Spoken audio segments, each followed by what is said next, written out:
Ajax. By Sophocles. Dramatis Personæ. Athena. Odysseus. Ajax. Chorus of Salaminians. Tecmessa, concubine of Ajax. Messenger. Teucer, half-brother of Ajax. Menelaus. Agamemnon. Note: in translating the choric parts of the play, the aim has been to reproduce as closely as possible the metrical pattern and phrasing of the original, in such a way that one musical setting would fit both the Greek and the English words. How do you find this book?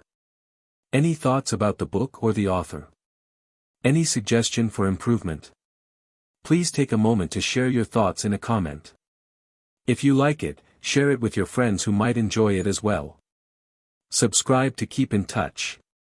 Visit CompleteAudiobooks.com for more quality content. Ajax. Dawn. Before the tent of Ajax. Athena. Son of Laertes, ever do I behold thee, scheming to snatch some vantage o'er thy foes. And now among the tents that guard the ships of Ajax, camped at the army's outmost verge. Long have I watched thee hunting in his trail, and scanning his fresh prints, to learn if now he be within or forth, skilled in the chase. Thou seemest, as a keen-nosed Spartan hound. For the man but now has passed within, his face, and slaughterous hands streaming with sweat and blood. No further need for thee to peer about inside these doors. But say what eager quest is thine, that I who know may give thee light. Odysseus. Voice of Athena, dearest of gods to me. How clearly, though thou be invisible, do I hear thy call, and seize it with my soul. As when a bronze-mouthed Tyrian trumpet sounds. Rightly thou judgest that on a foe's trail, broad-shielded Ajax, I range to and fro. Him, and no other, I have long been tracking. This very night against us he has wrought a deed incredible, if in truth 'tis he. For we know nothing sure, but drift in doubt. Gladly I assumed the burden of this task. For not long since we found that our whole spoil had been destroyed, both herds and flocks, slaughtered by some man's hand, their guardians dead beside them. Now 'tis on him that all men lay this guilt. And a scout who had seen him swiftly bounding across the plain alone with reeking sword informed me and bore witness. I forthwith, darting in hot chase, now pick out his tracks. But now, bewildered, know not whose they are. Timely thou comest. As in past days, so in days to come I am guided by thy hand. Athena. I know it, Odysseus, so on the path betimes. A sentinel friendly to thy chase I came. Odysseus. Dear mistress, do I labor to good purpose? Athena. No, 'twas by yonder man these deeds were wrought. Odysseus. And why did he so brandish a frenzied hand? Athena. In grievous wrath for Achilles' panoply. Odysseus. Why then upon the flocks did he make this onslaught? Athena. Your blood he deemed it was that stained his hand. Odysseus. Was this outrage designed against the Greeks? Athena. He had achieved it too, but for my vigilance. Odysseus. What bold scheme could inspire such reckless daring? Athena. By night he meant to steal on you alone. Odysseus. Did he come near us? Did he reach his goal? Athena. He stood already at the two chiefs' doors. Odysseus. What then withheld his eager hand from bloodshed? Athena.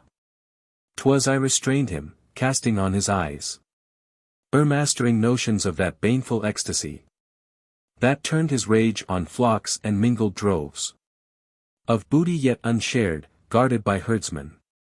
Then plunging amid the thronging horns he slew, smiting on all sides, and one while he fancied the Atridae were the captives he was slaughtering.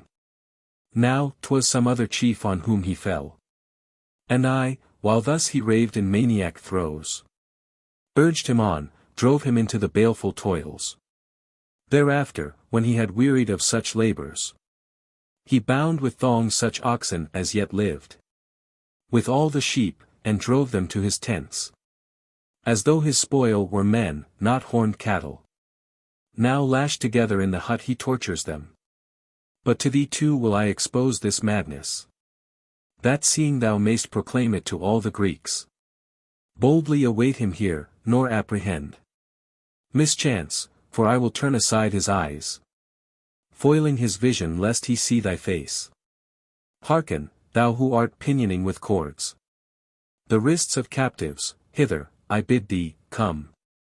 Thou, Ajax, hear me, come to thy tent's door. Odysseus. What dost thou, Athena? Do not summon him forth. Athena. Abide in silence. Earn not the name of coward. Odysseus. Nay, by the gods, let him remain within. Athena. What dost thou dread? Was he not once a man? Odysseus. Yes, and to me a foeman, and still is. Athena. To mock foes, is not that the sweetest mockery? Odysseus. I am content he should remain indoors. Athena. To look upon a madman art thou afeard? Odysseus. Had he been sane, no fear had made me shrink. Athena. Even now he shall not see thee, near as thou art. Odysseus. How so, if still with the same eyes he sees? Athena. His orbs will I make dark, though vision is theirs. Odysseus. Well, all is possible, when 'tis a god contrives. Athena. Stand then silent, abiding as thou art. Odysseus. Stay I must. Yet I fain would be far hence. Athena. Ho, Ajax. Once again I summon thee. So slight is thy regard for thine ally. Ajax appears in the tent door, with a blood-stained scourge in his hand. As. O hail, Athena. Hail thou Zeus-born maid. Nobly hast thou stood by me. Now will I crown thee with trophies all of gold for this rich conquest. Athena. Thy words are welcome. But now tell me this. Hast thou dyed well thy sword in the Argive host? As. Such vaunt is mine. I disclaim not that glory. Athena. Against the Atridae didst thou arm thy hand? As.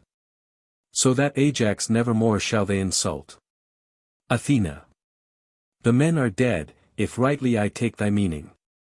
As. Yes, dead. Now let them rob me of my arms. Athena. 'Tis well. And what then of Laertes' son? In what plight does he stand?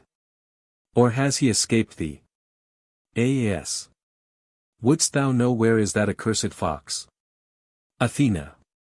Even so, Odysseus, thine old adversary. As. Goddess, a most dear captive in my tent. He sits. I do not mean him to die yet. Athena. Till thou hast done what, gained what further vantage? As.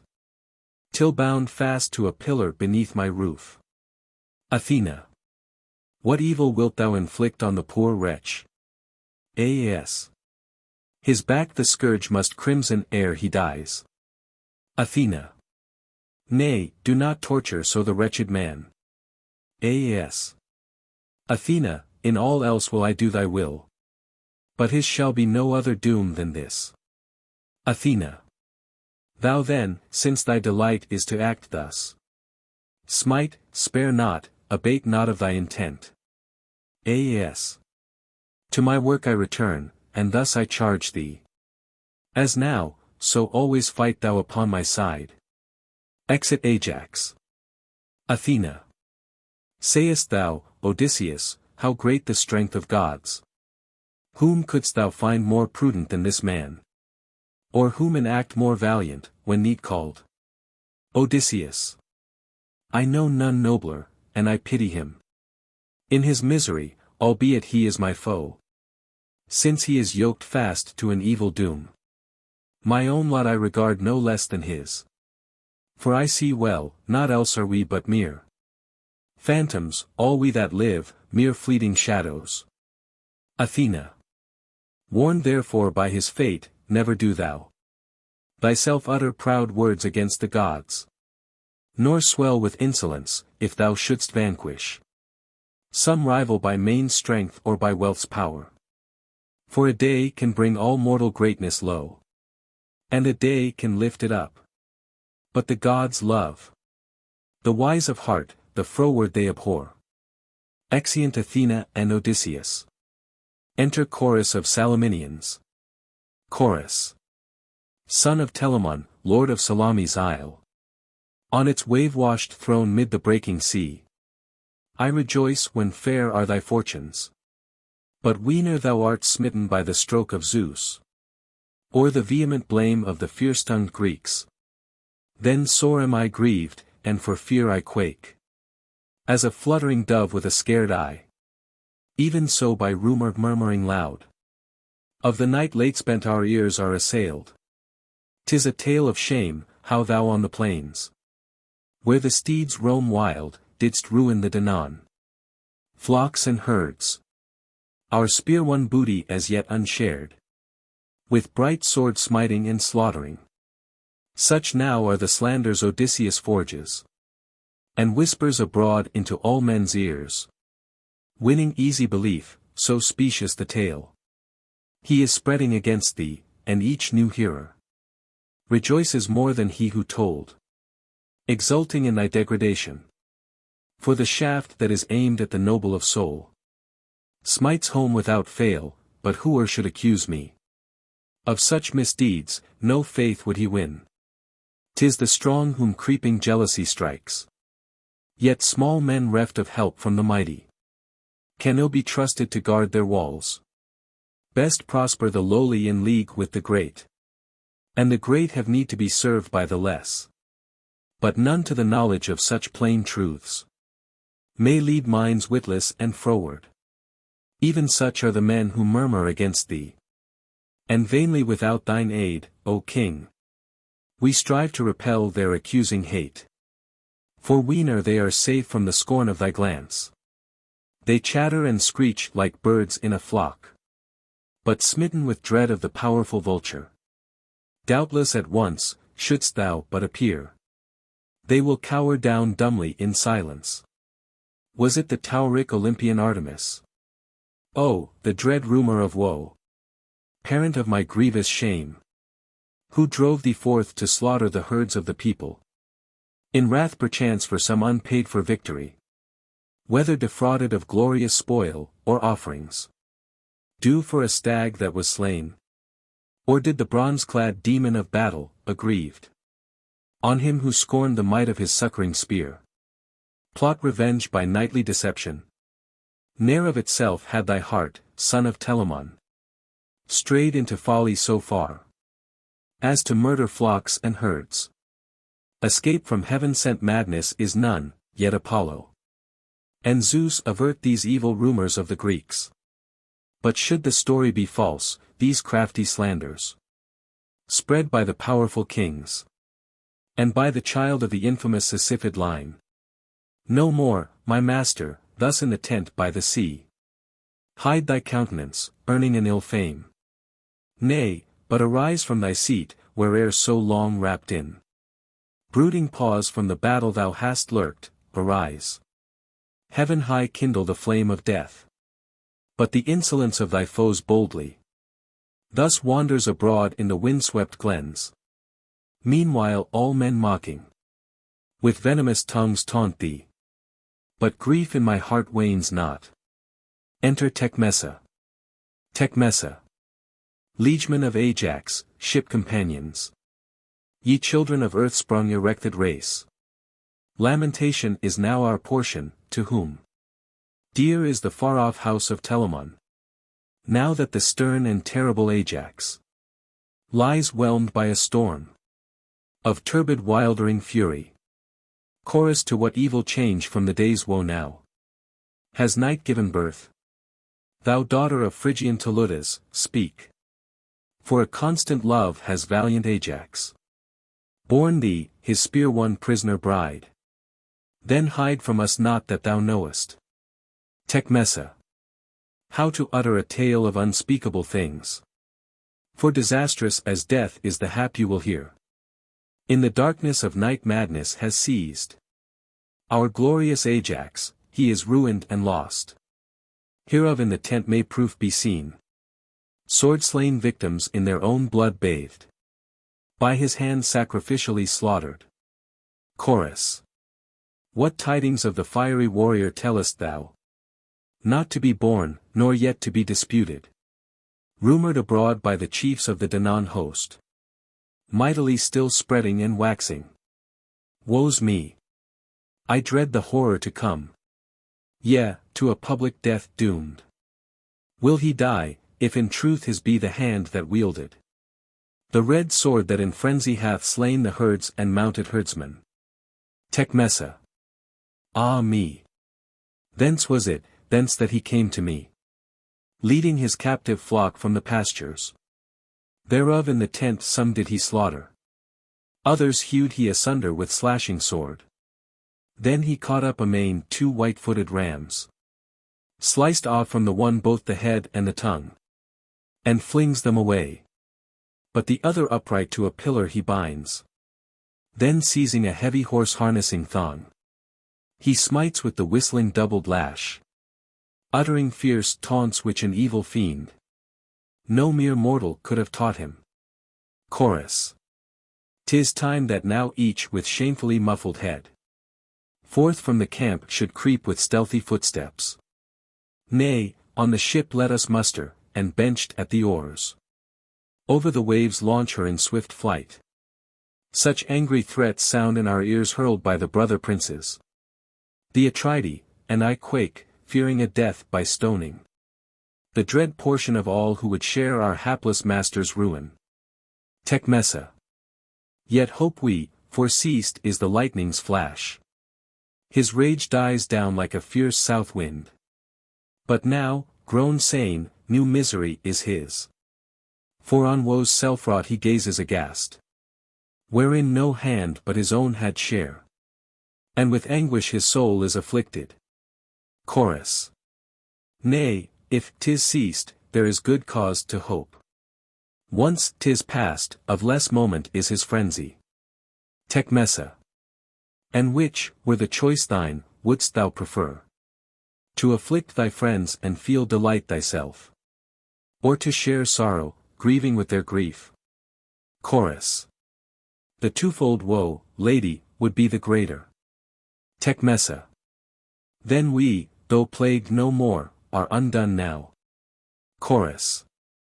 What mean thy words? Their sense is dark to me. Tecmessa. Yonder man, while his spirit was diseased, himself had joy in his own evil plight. Though to us, who were sane, he brought distress. But now, since he has respite from his plague, he with sore grief is utterly cast down. And we likewise, no less than heretofore. Are there not here 2 woes instead of one? Chorus. Yes, truly. And I fear, from some god came this stroke, how else? If, now his frenzy is ceased, his mind has no more ease than when it raged. Tecmessa. 'Tis even as I said, rest well assured. Chorus. But how did this bane first alight upon him? To us who share thy grief show what befell. Tecmessa. Thou shalt hear all, as though thou hadst been present. In the middle of the night, when the evening braziers no longer flared, he took a 2-edged sword, and fain would sally upon an empty quest. But I rebuked him, saying, What doest thou, Ajax? Why thus uncalled wouldst thou go forth? No messenger has summoned thee, no trumpet roused thee. Nay, the whole camp is sleeping still. But curtly he replied in well-worn phrase. Woman, silence is the grace of woman. Thus schooled, I yielded, and he rushed out alone. What passed outside the tent, I cannot tell. But in he came, driving lashed together bulls, and shepherd dogs, and fleecy prey. Some he beheaded, the wrenched back throats of some. He slit, or cleft their chins, others he bound. And tortured, as though men they were, not beasts. Last, darting through the doors, as to some phantom. He tossed words, now against the Atridae, now taunting Odysseus, piling up huge jeers. Of how he had gone and wreaked his scorn upon them. Soon he rushed back within the tent, where slowly and hardly to his reason he returned. And gazing round on the room filled with havoc, he struck his head and cried out. Then amidst the wrecks of slaughtered sheep a wreck he fell. And sat clutching his hair with tight clenched nails. There first for a long while he crouched speechless. Then did he threaten me with fearful threats. If I revealed not all that had befallen him. Asking what meant the plight wherein he lay. And I, friends, terror-stricken, told him all. That had been done, so far as I had knowledge. Forthwith he broke forth into bitter wailing. Such as I ne'er had heard from him before. For always had he held that such laments befitted cowards only, and low-souled men. But uttering no shrill cries, he would express his grief in low groans, as of a moaning bull. But now prostrate beneath so great a woe. Not tasting food nor drink, he sits among the sword-slain beasts, motionless where he sank. And plainly he meditates some baleful deed. For so portend his words and lamentations. But, friends, 'twas for this cause I came forth. Enter and help, if help at all you can. For by friends' words men so bestead are won. Chorus. Child of Teleutas, fearful are thy tidings. That our prince has been maddened by his griefs. Aeneas, within. Alas! Woe, woe! Tecmessa. Soon, I fear, worse will follow. Heard you not? 'Twas Ajax. Oh, how dreadful was that cry! Aeneas. Alas! Woe, woe! Chorus. He seems either still frenzied, or else grieving. For his past frenzies, now he sees their work. Aeneas. Alas! My son, my son! Tecmessa.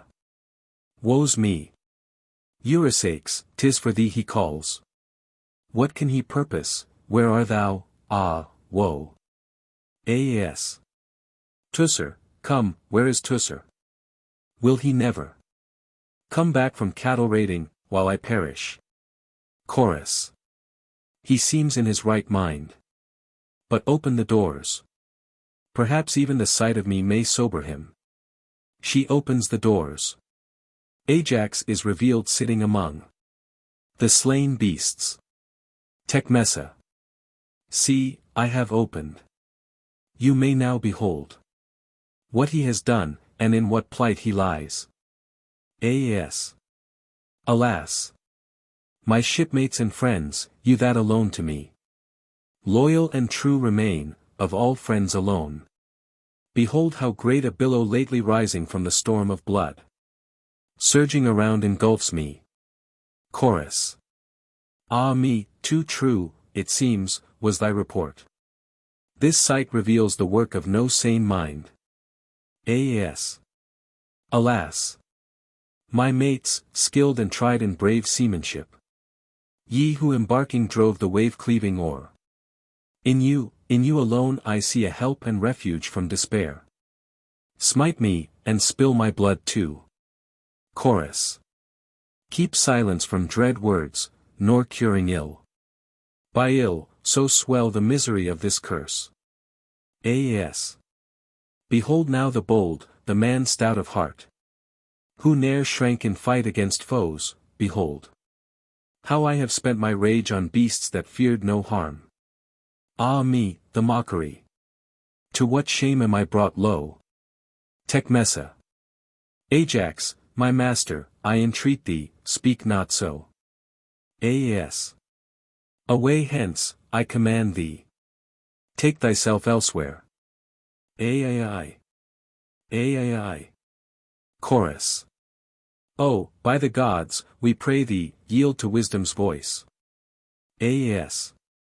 Oh, wretch that I was to allow those cursed foes to slip from my hands, and assaulting horned kine and goodly flocks, madly to spill their life in streams of dark blood. Chorus. Why still be afflicted, now the deed is done past cure? Never can these things be as though they had not been. Aas. Thou all-spying knave, of all deeds of shame. The prompt, easy tool, Odysseus the wise. Villain, of all the camp the most foul and vile. Huge laughter doubtless shakes thee now for sheer delight. Chorus. As God appoints, so every man laughs or laments. Aas. Would I might meet him, crushed and broken though I be. Alas! Woe, woe! Chorus. Speak no proud words. Sayest thou not to what woe thou art sunk? Aas. Zeus, of my fathers the sire. Might I but kill that hateful and crafty dissembler. Yea, and those two brother kings, partners in pride. Then last myself to perish. Tecmessa. If thus thou prayest, pray therewith for me, that I die with thee. Why, when thou art dead, should I live on? Aas. Alas! Shadow that art my light. Erebus, O to me verily bright as day. Receive, receive me your habitant. Receive me now no more worthy to seek help of the gods.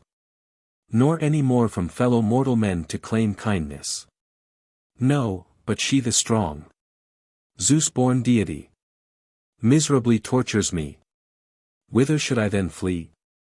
Whither seek for rest? Since my former glory is gone, my friends. With yonder victims, yonder spoils by frenzy won. Since all the host with swords uplifted sternly would slay me. Tecmessa. Ah, woe is me! From such a noble warrior to hear such words as once he ne'er had deigned to speak. Aas. Alas! Billowy paths of foam, eddying caves, and ye coppices by the shore. A weary, weary time tarrying here. Beneath the walls of Troy me have you kept, but from this hour alive you shall not keep me. Truth I speak, let none doubt it.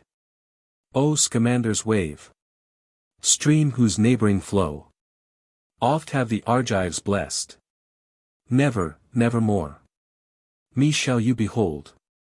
Me. A proud word will I utter now, whose peer in battle Troy has never seen yet come.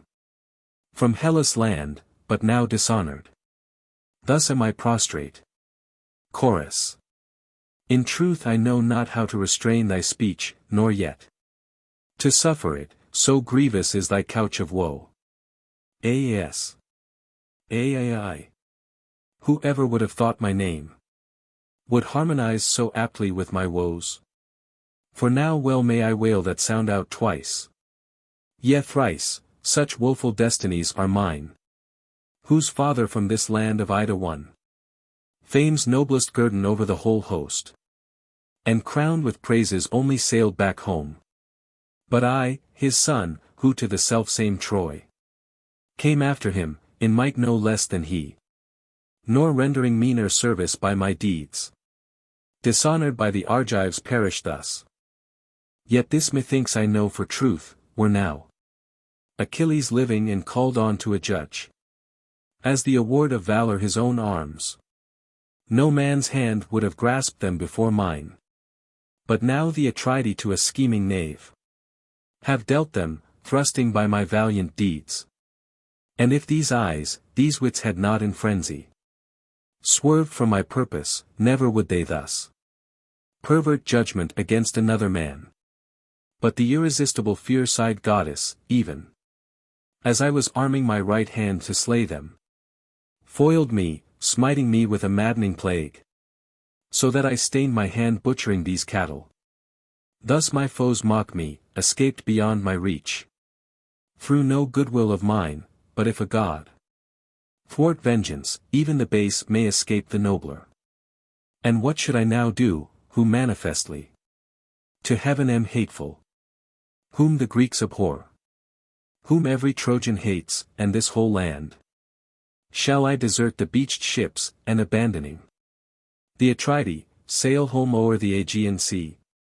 With what face shall I appear before my father Telamon? How will he find heart to look on me, stripped of my championship in war? That mighty crown of fame that once was his? No, that I dare not. Shall I then assault Troy's fortress, and alone against them all achieve some glorious exploit and then die? No, I might gratify the Atridae thus. That must not be. Some scheme let me devise, which may prove to my aged sire that I, his son, at least by nature am no coward.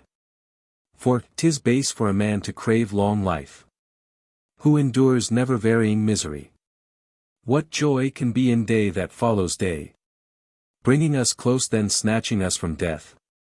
As of no worth would I esteem that man, who warms himself with unsubstantial hopes. Nobly to live, or else nobly to die, befits proud birth. There is no more to say. Chorus. The word thou hast uttered, Ajax, none shall call bastard, but the true offspring of thy soul. Yet pause. Let those who love thee overrule thy resolution. Put such thoughts aside. Tecmessa. O my lord Ajax, of all human ills, greatest is fortune's wayward tyranny. Of a free father was I born the child, one rich and great as any Phrygian else. Now am I a slave, for so the gods, or rather thy warrior's hand, would have it. Therefore since I am thy bedfellow, I wish thee well, and I entreat thee by domestic Zeus, and by the embraces that have made me thine, doom me not to the cruel taunts of those who hate thee, left a bond-slave in strange hands. For shouldst thou perish and forsake me in death, that very day assuredly I too shall be seized by the Argives, with thy son, to endure henceforth the portion of a slave.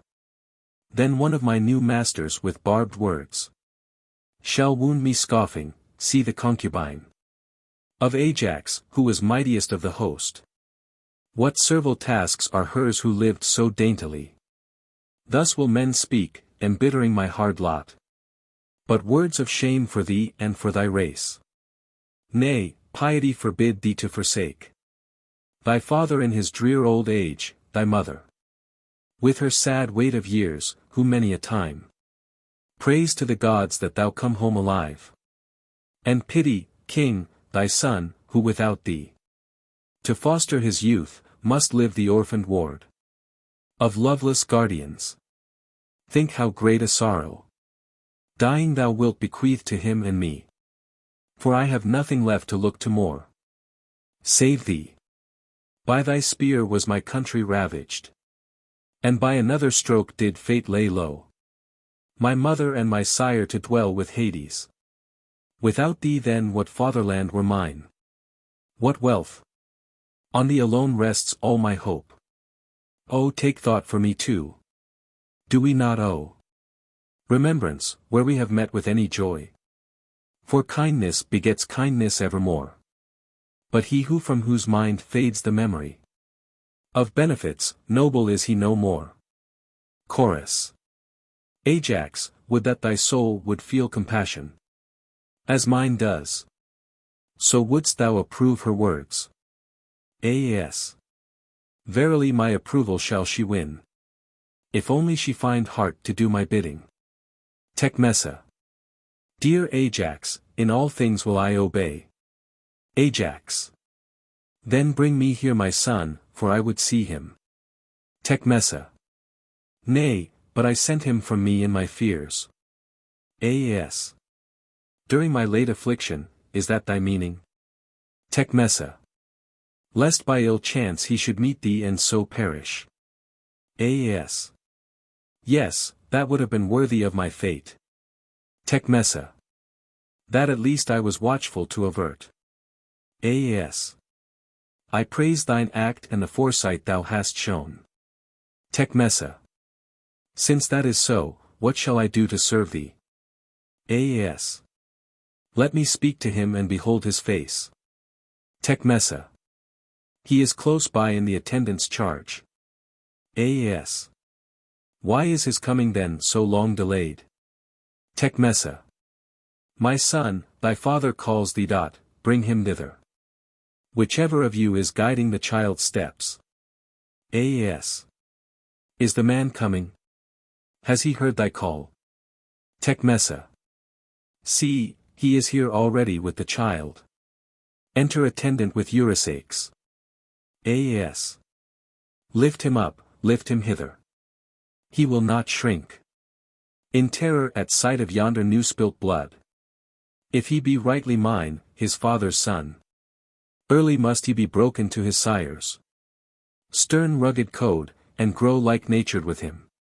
Son, mayst thou prove happier than thy father. In all else like him, and thou lt prove not base. Yet even now might I envy thee herein. That of these woes thou hast no sense at all. For the life that is unconscious is most sweet. Until we learn what joy and sorrow are. But that once learnt, then midst thy father's foes. Thou must show what thou art, and of what breed. Till then be nurtured on soft airs, cherishing thy tender life, and be thy mother's joy. None of the Greeks, I know, will do thee wrong.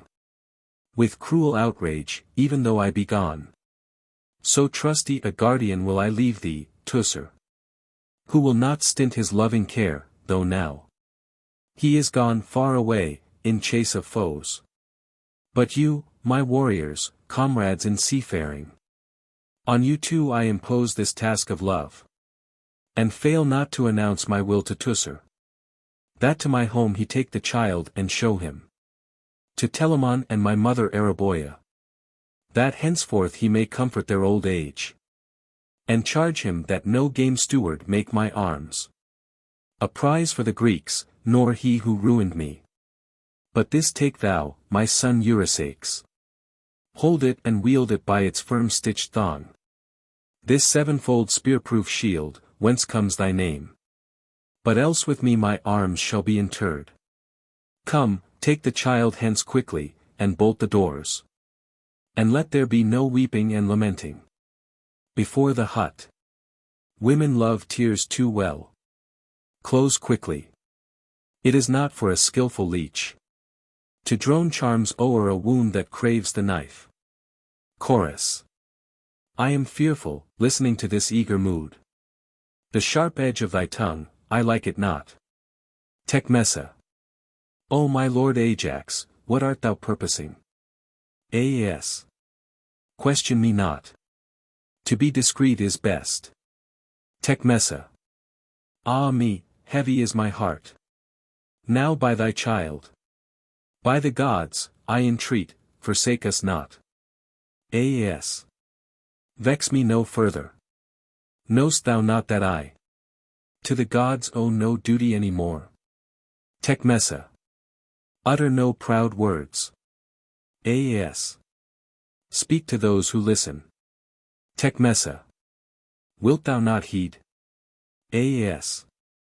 Too much thou hast spoken already. Tecmessa. Yes, through my fears, O king. As. Close the doors quickly. Tecmessa, for the gods' love, relent. As. 'Tis a foolish hope. If thou shouldst now propose to school my mood. The doors are closed upon Ajax.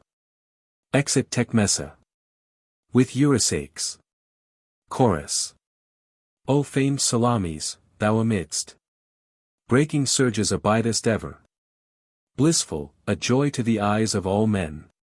But I the while long and wearily tarrying, through countless months still encamped on the fields of Ida.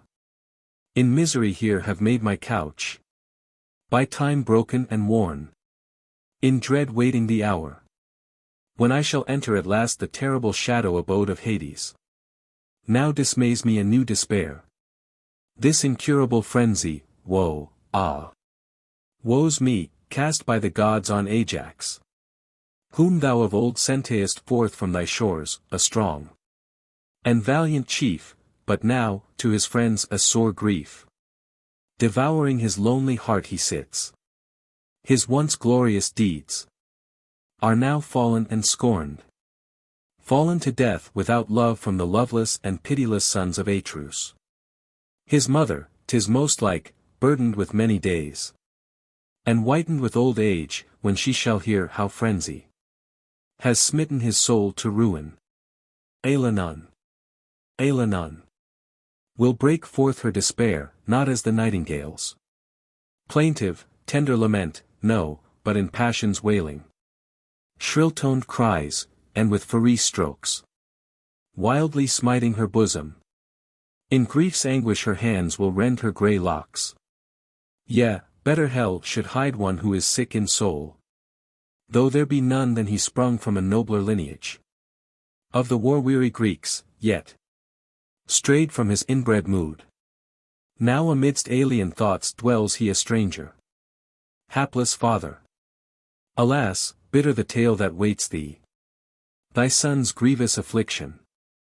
No life save his alone. Of Aeacid king such a curse has ever haunted. Enter Ajax with a sword. As all things the long and countless lapse of time brings forth, displays, then hides once more in gloom. Naught is too strange to look for, but the event may mock the sternest oath, the firmest will. Thus I, who late so strong, so stubborn seemed, like iron dipped, yet now grow soft with pity. Before this woman, whom I am loath to leave, midst foes a widow with this orphan child. But I will seek the meadows by the shore. There will I wash and purge these stains, if so I may appease Athena's heavy wrath. Then will I find some lonely place, where I may hide this sword, beyond all others cursed. Buried where none may see it, deep in earth. May night and Hades keep it there below. For from that hour my hand accepted it.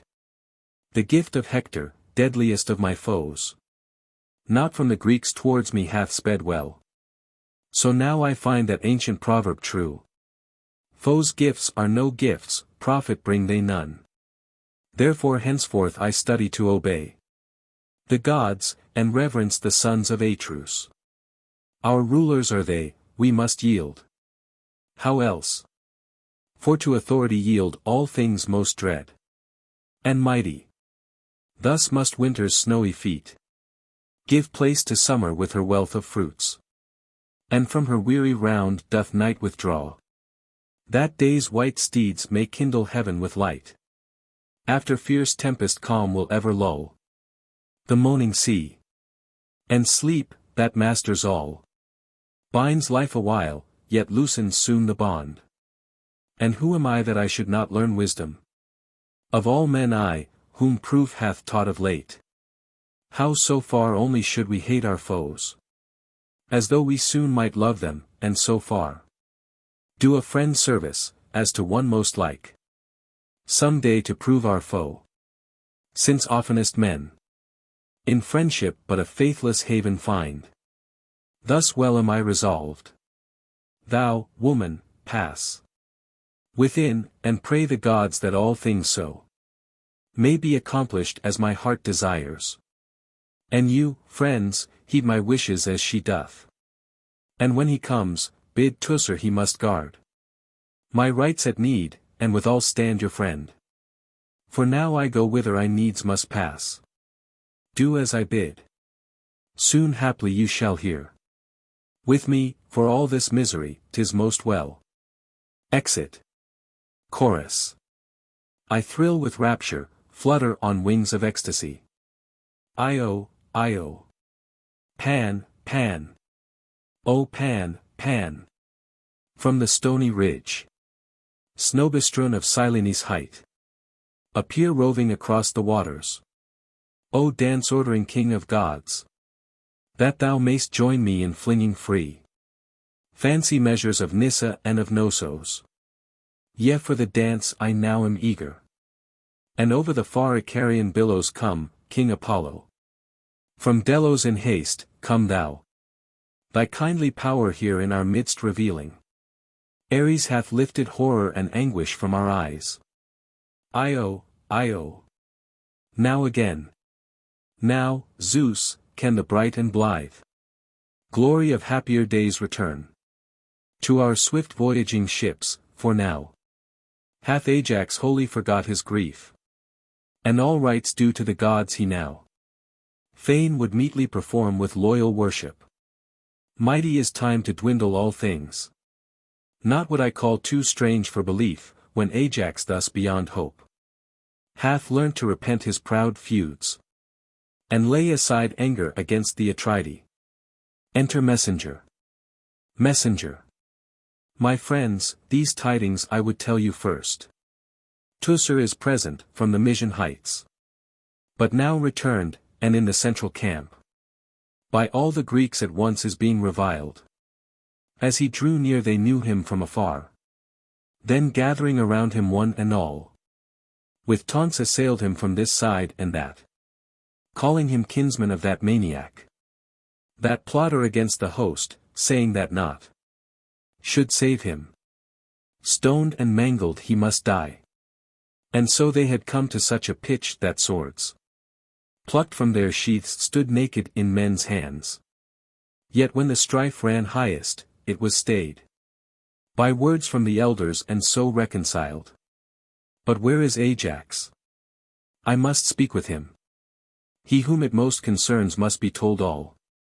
Chorus. He is not within, but has just now gone forth, with a new purpose yoked to a new mood. Messenger. Alas! Alas! Then too late on this errand was I sped by him who sent me, or I have proved too slow. Chorus. What urgent need has been neglected here? Messenger. Teucer forbade that Ajax should go forth outside his hut, till he himself should come. Chorus. Well, he is gone to wisest purpose now. His mind is turned, to appease heaven's wrath. Messenger. These words of thine are filled with utter folly, if there was truth in Calchas' prophecy. Chorus. What prophecy? And what know you of this thing? Messenger. Thus much I know, for by chance I was present, leaving the circle of consulting chiefs, where sat the Atridae. Calchas went aside, and with kind purpose grasping Teucer's hand, enjoined him that by every artifice he should restrain Ajax within his tents this whole day, and not leave him to himself, if he wished ever to behold him alive. For on this day alone, such were his words, would the wrath of divine Athena vex him. For the overweening and unprofitable fall crushed by heaven-sent calamities. So the seer spoke, Weener one born a man has conceived thoughts too high for man's estate. And this man, when he first set forth from home, showed himself foolish, when his father spoke to him wisely, my son, seek victory by the spear, but seek it always with the help of heaven.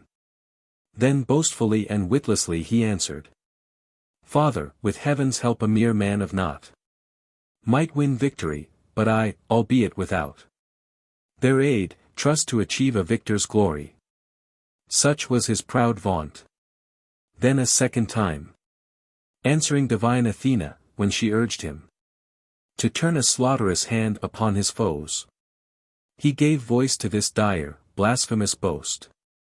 Goddess, stand thou beside the other Greeks. Where I am stationed, no foe shall break through. By such words and such thoughts too great for man, did he provoke Athena's pitiless wrath. But if he lives through this one day, perchance, should heaven be willing, we may save him yet. So spoke the seer, and Teucer from his seat, no sooner risen, sent me with this mandate for you to observe. But if we have been forestalled, that man lives not, or Calchas is no prophet. Chorus. Woeful Tecmessa, woman born to sorrow, come forth and hear this man who tells of a peril that grazes us too close for our mind's ease. Enter Tecmessa. Tecmessa. Why alas do you break my rest again, after brief respite from relentless woes? Chorus. Give hearing to this messenger, who brings tidings that grieve me of how Ajax fares. Tecmessa. Ah me, what sayest thou, man? Are we undone? Messenger. I know not of thy fortune, but for Ajax, if he be gone abroad, my mind misgives. Tecmessa. Yes, he is gone. I am racked to know thy meaning. Messenger. Teucer commands you to keep him within doors, and not to let him leave his tent alone. Tecmessa. And where is Teucer, and why speaks he thus? Messenger. He has but now returned, and he forebodes that this going forth will prove fatal to Ajax. Tecmessa. Woe's me, alas! From whom has he learned this? Messenger. From the seer, the austere sun, this very day, which is fraught either with his death or life. Tecmessa. Ah me, pay friends, avert this threatening doom. Speed some of you to hasten Teucer hither. Others go search the bays, some west, some east, and track my lord's ill-omened going forth. Yes, now I know I have been deceived by him, and from his former favor quite cast out. Alas, child, what shall I do? Sit still I must not. But far as I have strength I too will go. Let us start quickly, 'tis no time for loitering, if we would save one who is in haste to die. Chorus. I am ready, as not words alone shall prove, but speed of act and foot to make words good. The scene changes to a lonely place by the seashore. Ajax alone. As. The slayer stands so that his edge may cleave. Most surely, if there be leisure for such thought, being the gift of Hector, of all friends, most unloved, and most hateful to my sight, then it is planted in Troy's hostile soil, new sharpened on the iron-biting wet. And heedfully have I planted it, that so, with a swift death it proved to me most kind. Thus have I made all ready. Next be thou the first, Zeus, to aid me, as is right. It is no mighty boon that I shall crave. Send some announcer of the evil news to Teucer, that he first may lift me up, when I have fallen upon this reeking sword, lest ere he come some enemy should espy me, and cast me forth to dogs and birds of prey. This, O Zeus, I entreat thee, and likewise call on Hermes, guide to the underworld, to lay me asleep without a struggle, at one swift bound, when I have thrust my heart through with this sword. Next I call on those maidens ever living, and ever watchful of all human miseries, the dread swift-striding Erinnys, that they mark how by the Atridae I have been destroyed, and these vile men by a vile doom utterly may they cut off, even as they see me here. Come, O ye swift avenging Erinnys, spare not, touch with affliction the whole host. And thou, whose chariot mounts up the steep sky, thou sun, when on the land where I was born, thou shalt look down, check thy gold-spangled reign, and announce my disasters and my doom to my aged sire and her who nurtured me. She, woeful woman, when she hears these tidings, will wail out a loud dirge through all the town. But I waste labor with this idle moan. The act must now be done, and that with speed. O death, death, come now and look upon me. No, 'tis there I shall meet and speak to thee. But thee, bright daylight which I now behold. And Helios in his chariot I accost. For this last time of all, and then no more. O sunlight! O thou hallowed soil, my own! Salamis, stablished seat of my sire's hearth. And famous Athens, with thy kindred race. And you, ye springs and streams, and Trojan plains. Farewell, all ye who have sustained my life. This is the last word Ajax speaks to you. All else in Hades to the dead will I say. He falls upon his sword. Enter Semi-Chorus. 1. Semi-Chorus 1. 'Tis toil on toil, and toil again. Where? Where have not my footsteps been? And still no place reveals the secret of my search. But hark! There again I hear a sound. Enter Semi-Chorus. 2. Semi-Chorus 2. 'Tis we, the ship companions of your voyage. Semi-Chorus 1. Well, how now? Semi-Chorus 2. We have searched the whole coast westward from the ship. Semi-Chorus 1. You have found not. Semi-Chorus 2. A deal of toil, but nothing more to see. Semi-Chorus 1. Neither has he been found along the path that leads from the eastern glances of the sun. Chorus from whom, oh from whom? What hard son of the waves? Plying his weary task without thought of sleep. Or what Olympian nymph of hill or stream that flows down to the Bosporus shore? Might I have tidings of my lord? Wandering somewhere seen. Fierce of mood. Grievous it is. When I have toiled so long, and ranged far and wide. Thus to fail, thus to have sought in vain. Still the afflicted hero nowhere may I find. Tecmessa. Alas, woe, woe. Chorus. Whose cry was it that broke from yonder copse? Enter Tecmessa. Tecmessa. Alas, woe is me. Chorus. It is the hapless spear-won bride I see. Tecmessa, steeped in that wail's agony. Tecmessa.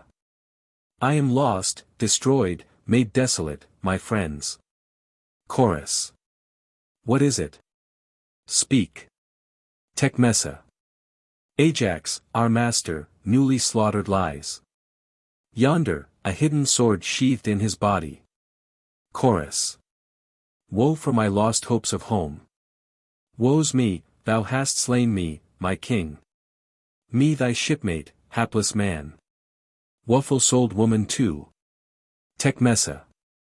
Since thus it is with him, 'tis mine to wail. Chorus. By whose hand has he wrought this luckless deed?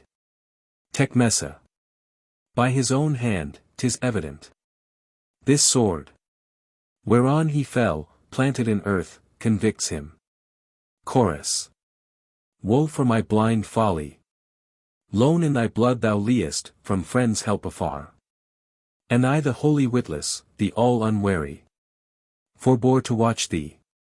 Where lieth the fatally named, intractable Ajax? Tecmessa. None must behold him. I will shroud him wholly in this enfolding mantle, for no man who loved him could endure to see him thus. Through nostrils and through red gash spouting up the darkened blood from his self-stricken wound. Ah me, what shall I do? What friend shall lift thee? Where is Teucer? Timely indeed would he now come to compose duly his slain brother's corpse. Hapless Ajax, who wast once so great, now even thy foes might dare to mourn thy fall. Chorus. 'Twas fate's will, alas, 'twas fate then for thou, stubborn of soul at length to work out a dark doom of ineffable miseries. Such the dire fury of passionate hate. I heard thee utter fierce of mood. railing at Atreus' sons. Night by night, day by day. Verily then it was the sequence of woes. First began, when as the prize of worth, fatally was proclaimed the golden panoply. Tecmessa. Alas, woe, woe. Chorus. A loyal grief pierces thy heart, I know. Tecmessa. Alas, woe, woe. Chorus. Woman, I marvel not that thou shouldst wail. And wail again, reft of a friend so dear. Tecmessa. 'Tis thine to surmise, mine to feel, too surely. Chorus. 'Tis even so. Tecmessa. Ah, my child, to what bondage are we come? Seeing what cruel taskmasters will be ours. Chorus. Ah me, at what dost thou hint? What ruthless, unspeakable wrong? From the Atridae fearest thou? But may heaven avert that woe. Tecmessa. Ne'er had it come to this save by heaven's will. Chorus. Yes, too great to be borne this heaven-sent burden. Tecmessa. Yet such the woe which the dread child of Zeus, Pallas, has gendered for Odysseus' sake. Chorus.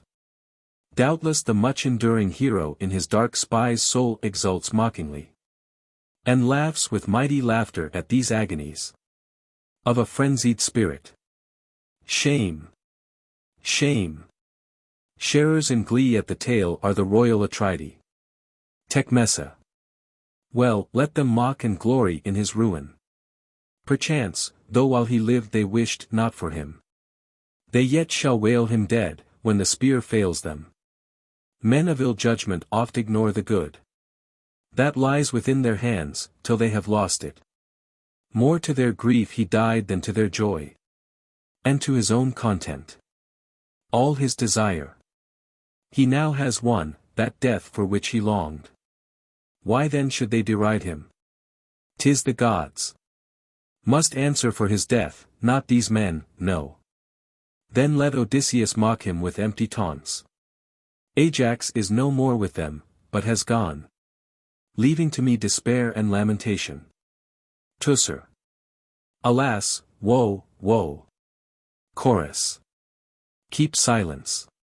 Is it Teucer's voice I hear, lifting a dirge over this tragic sight? Enter Teucer. Teucer. O brother Ajax, to mine eyes most dear, can it be thou hast fared as rumor tells? Chorus. Yes, he is dead, Teucer, of that be sure. Teucer. Alas, how then can I endure my fate? Chorus.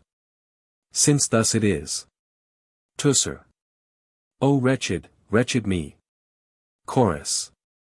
Thou hast cause to moan. Teucer. O swift and cruel woe. Chorus. Too cruel, Teucer. Teucer. Woe is me. But say, his child, where shall I find him? Tell me where. Chorus. Alone within the tent. Teucer, to Tecmessa. Then with all speed. Go, bring him thither, lest some foe should snatch him, like a whelp from a lioness bereaved. Away! See it done quickly. All men are wont to insult over the dead, once they lie low. Exit Tecmessa. Chorus. Yes, Teucer, while he lived, did he not charge thee to guard his son from harm, as now thou dost? Teucer. O sight most grievous to me of all sights, that ever I have looked on with my eyes, and hatefullest of all paths to my soul, this path that now has led me to thy side. O dearest Ajax, when I heard thy fate, while seeking thee I tracked thy footsteps out, for a swift rumor, as from some god, ran through the Greek host that thou wast dead and gone. While yet far off I heard it, and groaned deep in anguish, now I see, and my life dies. I me uncover. Let me behold woe's very worst. O ghastly sight! Victim of ruthless courage. What miseries hast thou dying sown for me? Whither, among what people, shall I go? Who in thy troubles failed to give thee succor? O doubtless Telamon, thy sire and mine. With kind and gracious face is like to greet me. Returned without thee, how else, he who is wont? Even at good news to smile none the sweeter. What will he keep back? What taunt not hurl forth? Against the bastard of a spear-won slave. Him who through craven cowardice betrayed thee, beloved Ajax, or by guile, that so I might inherit thy kingdom and thy house. So will he speak, a passionate man, grown peevish. In old age, quick to wrath without a cause. Then shall I be cast off, a banished man. Proclaimed no more a freeman but a slave. Such is the home that waits me. While at Troy, my foes are many, my well-wishers few. All this will be my portion through thy death. Ah me, what shall I do? How draw thee, brother, from this fell sword, on whose bright murderous point thou hast breathed out thy soul? See how at last Hector, though dead, was fated to destroy thee. Consider, I pray, the doom of these two men. Hector, with that same girdle Ajax gave him, was lashed fast to Achilles' chariot rail, and mangled till he had gasped forth his life. And 'twas from him that Ajax had this gift, the blade by which he perished and lies dead. Was it not some Erinus forged this sword? And Hades the grim craftsman wrought that girdle? I at least would maintain that the gods plan these things and all things ever for mankind. But whosoever's judgment likes not this, let him uphold his doctrine as I mine. Chorus. Speak no more, but take counsel how to enter our dear Lord, and what now it were best to say. For 'tis a foe I see. Perchance he comes to mock our misery, villain that he is. Teucer. What chieftain of the host do you behold? Chorus. Menelaus, for whose sake we voyaged hither. Teucer. 'Tis he. I know him well, now he is near. Enter Menelaus. Menelaus. You, sir, I warn you, raise not yonder corpse for burial, but leave it as it lies. Teucer. For what cause do you waste such swelling words? Menelaus. 'Tis my will, and his will who rules the host. Teucer. Let us know then what pretext you allege. Menelaus.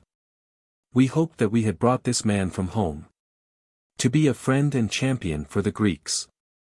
But a worse than Phrygian foe on trial we found him, devising death for the whole host, by night. He sallied forth against us, armed for slaughter. And had not some god baffled this exploit, ours would have been the lot which now is his. While we lay slain by a most shameful doom, he would have still been living. But his outrage, foiled by a god, has fallen on sheep and herds. Wherefore there lives no man so powerful, that he shall lay this corpse beneath a tomb, but cast forth somewhere upon the yellow sands. It shall become food for the seashore birds. Then lift not up your voice in threatening fury. If while he lived we could not master him, yet in death will we rule him, in your despite, guiding him with our hands, since in his life at no time would he hearken to my words. Yet 'tis a sign of wickedness, when a subject deigns not to obey those placed in power above him. For never can the laws be prosperously stablished in cities where awe is not found. Nor may a camp be providently ruled without the shield of dread and reverence. Yea, though a man be grown to mighty bulk, let him look lest some slight mischance o'erthrow him. He with whom awe and reverence abide, doubt not, will flourish in security. But where outrage and license are not checked, be sure that state, though sped by prosperous winds, some day at last will founder in deep seas. Yes, fear should be established in due season. Dream not that we can act as we desire. Yet avoid payment of the price in pain. Well, fortune goes by turns. This man was fiery and insolent once, 'tis mine now to exult. I charge thee, bury him not, lest by that act thou thyself shouldst be digging thine own grave. Chorus. Menelaus, do not first lay down wise precepts. Then thyself offer outrage to the dead. Teucer. Never, friends, shall I marvel any more, if one of low birth acts injuriously, when they who are accounted nobly born can utter such injurious calumnies. To Menelaus. Come, once more speak. You say you brought him hither. Took him to be a champion of the Greeks. Did he not sail as his own master, freely? How are you his chieftain?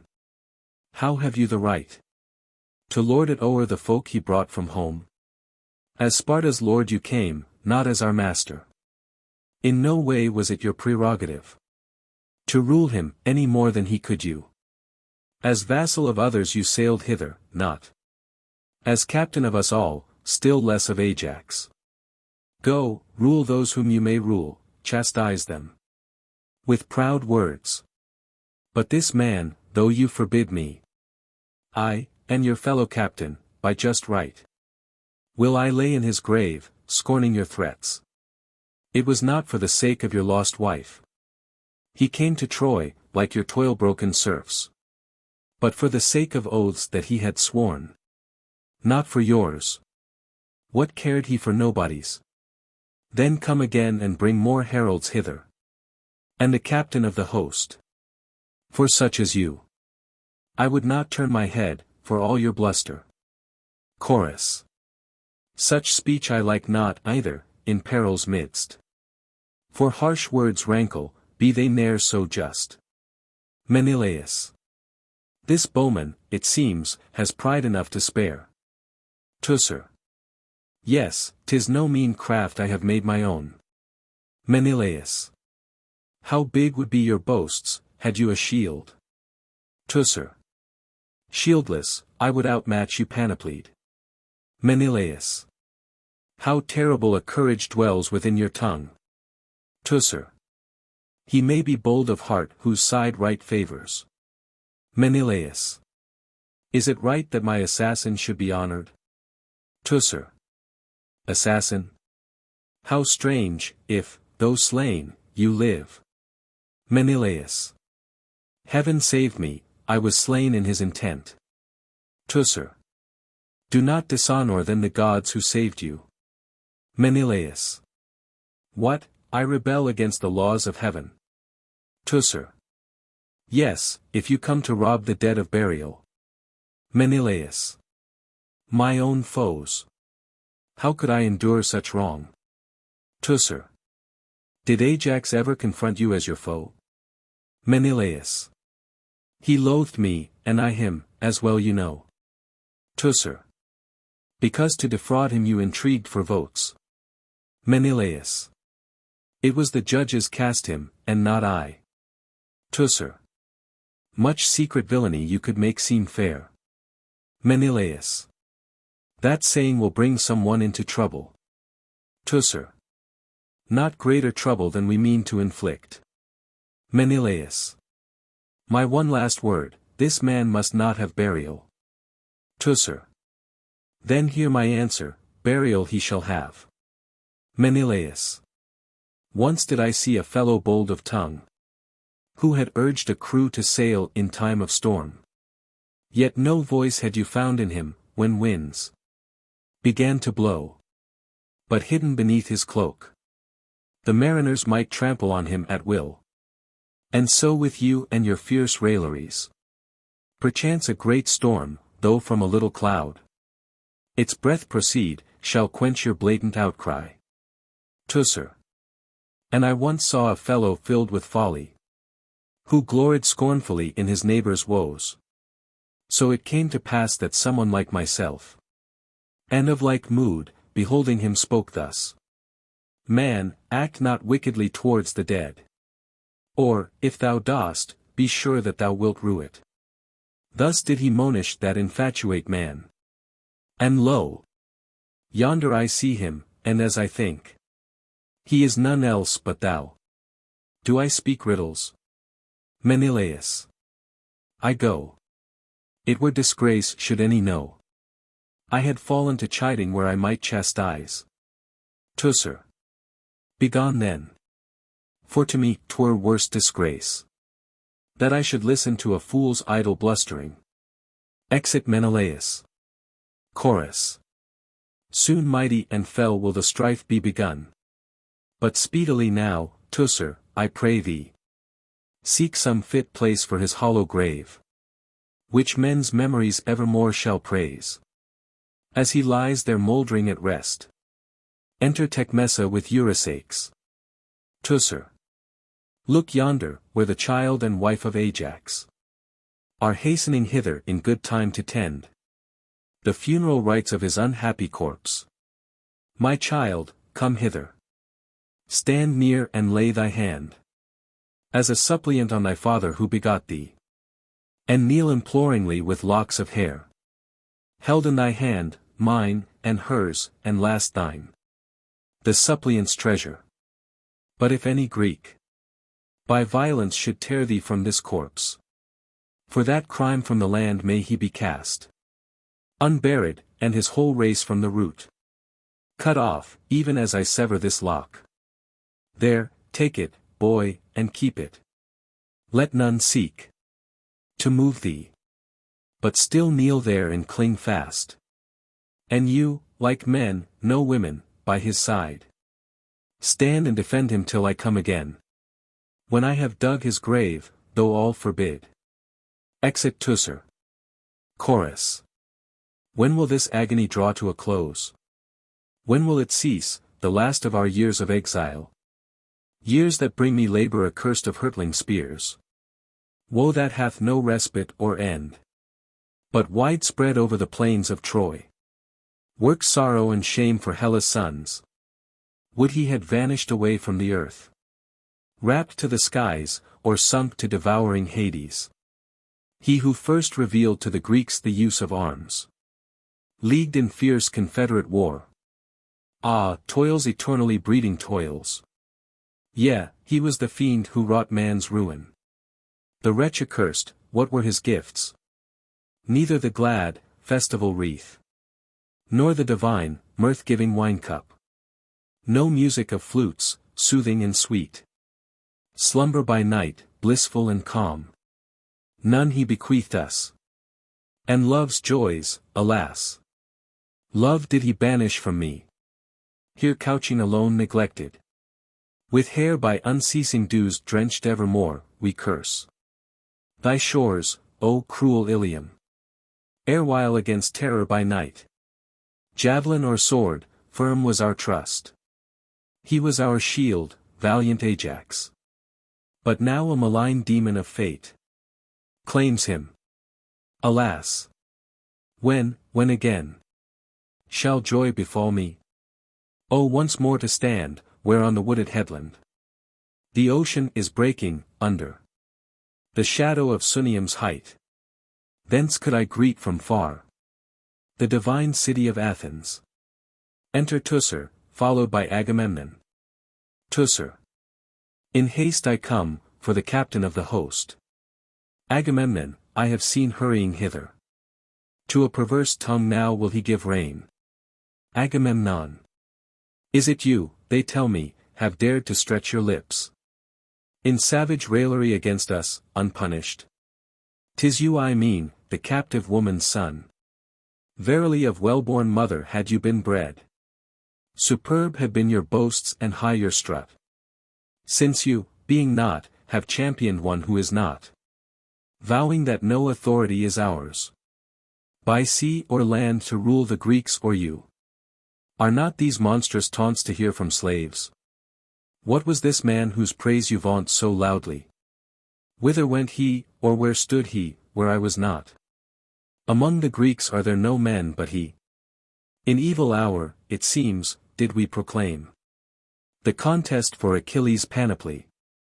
If come what may, Teucer is to call us knaves.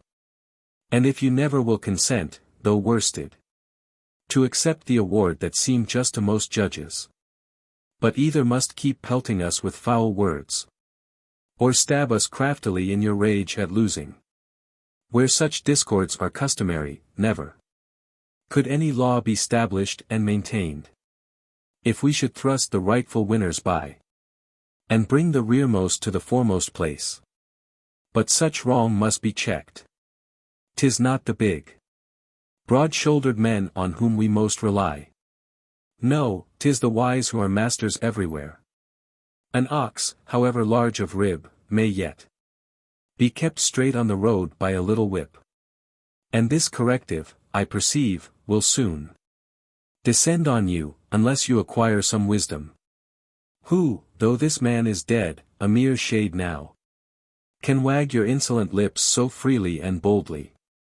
Come to your senses, think what you are by birth. Bring hither some one else, a man born free, who in your stead may plead your cause before us. For when you speak, the sense escapes me quite. I comprehend not your barbarian tongue. Chorus. Would that you both might learn wisdom and temperance. There is no better counsel I can give you. Teucer. Alas! How soon gratitude to the dead proves treacherous and vanishes from men's minds. If for thee, Ajax, this man has no more the least word of remembrance, he for whom oft toiling in battle thou didst risk thy life. But all that is forgotten and flung aside. Thou who but now wast uttering so much folly. Hast thou no memory left, how in that hour, when, pent within your lines, you were already no more than men of naught, routed in battle, he alone stood forth to save you, while the flames were blazing round the stern decks of the ships already, and while Hector, leaping high across the trench, charged down upon the hulls. Who checked this ruin? Was it not he, who nowhere so much as stood beside thee, so thou sayest? Would you deny he acted nobly there? Or when again chosen by lot, unbidden, alone in single combat he met Hector? For no runaways lot did he cast in, no lump of clammy earth, but such that first it should leap lightly from the crested helm.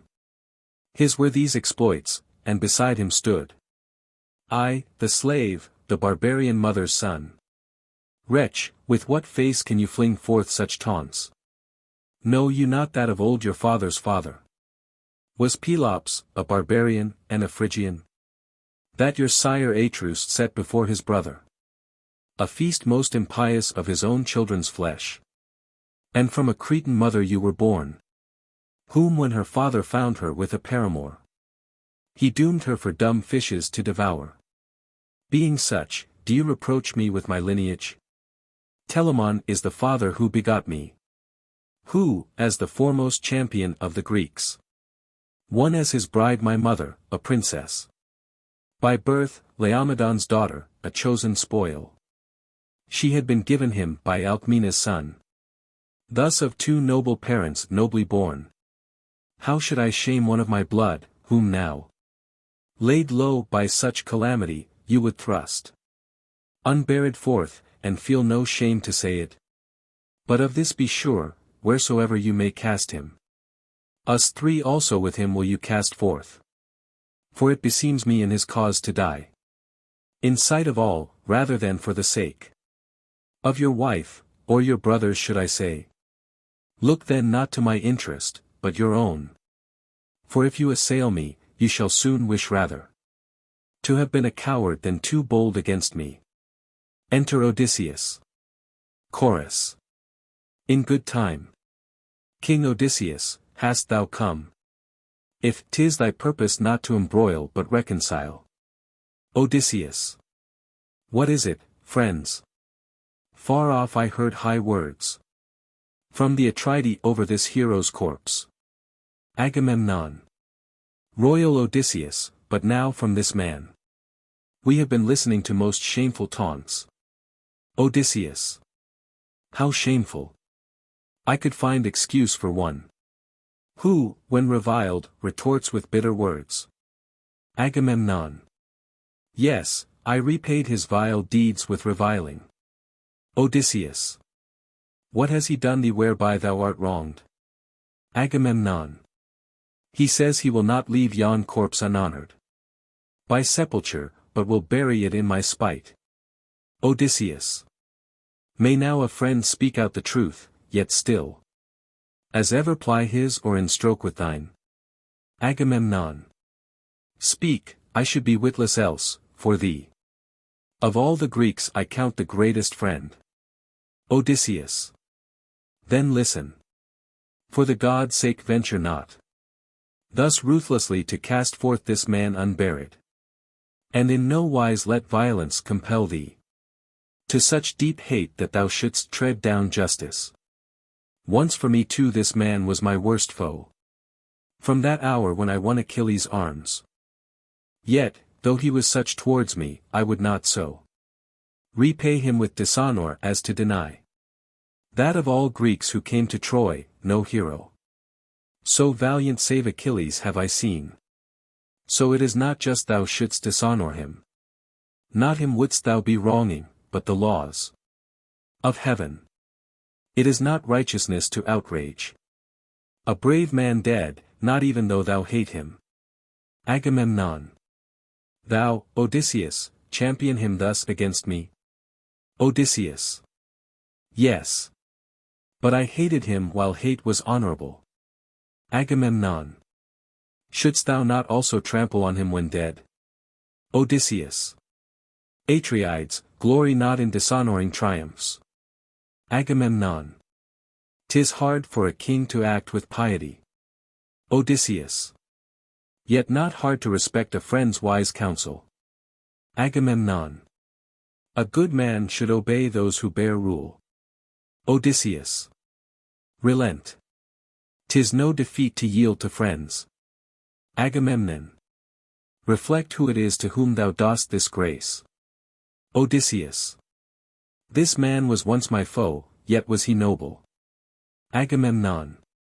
Can it be thou wilt reverence a dead foe? Odysseus. His worth with me far outweighs enmity. Agamemnon. Unstable of impulse are such men as thou. Odysseus.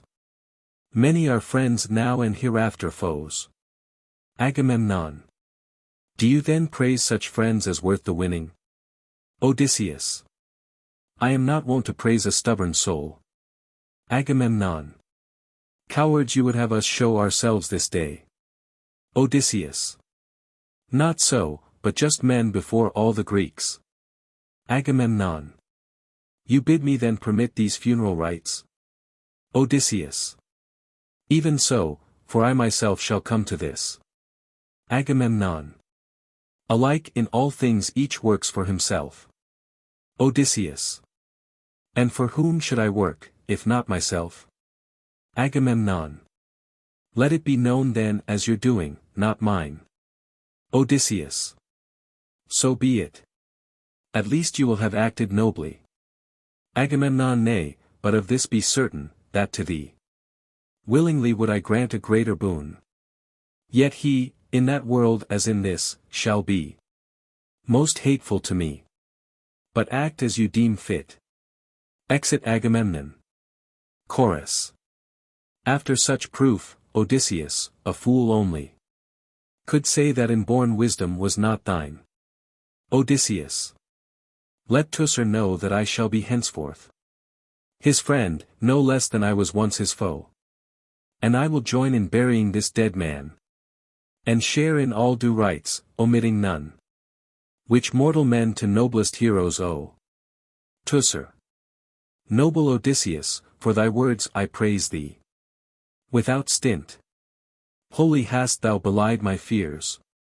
Thou, his worst foe among the Greeks, hast yet alone stood by him staunchly, nor thought fit to glory and exult over the dead. Like that chief crazed with arrogance, who came, he and his brother, hoping to cast forth the dead man shamefully without burial. May therefore the supreme Olympian Father, the remembering fury and fulfilling justice, destroy these vile men vilely, even as they sought to cast forth this hero unjustly outraged. But pardon me, thou son of old Laertes, that I must scruple to allow thine aid in these rites, lest I so displease the dead. In all else share our toil, and wouldst thou bring any man from the host, we grudge thee not. What else remains, I will provide. And know that thou towards us hast acted generously. Odysseus. It was my wish. But if my help herein pleases you not, so be it, I depart. Exit Odysseus. Teucer. 'Tis enough. Too long is the time we have wasted in talk. Haste some with spades to the grave. Speedily hollow it.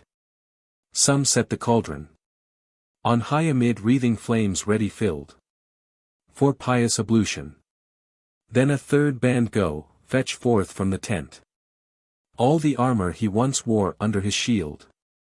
Thou too, child, lovingly lay thy hand on thy father's corpse, and with all thy strength help me to lift him, for the dark blood tide still upward is streaming warm through the arteries.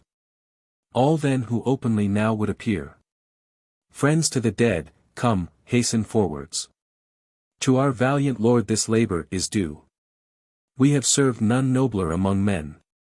Chorus. Unto him who has seen may manifold knowledge come. But before he sees, no man may divine what destiny awaits him. The end.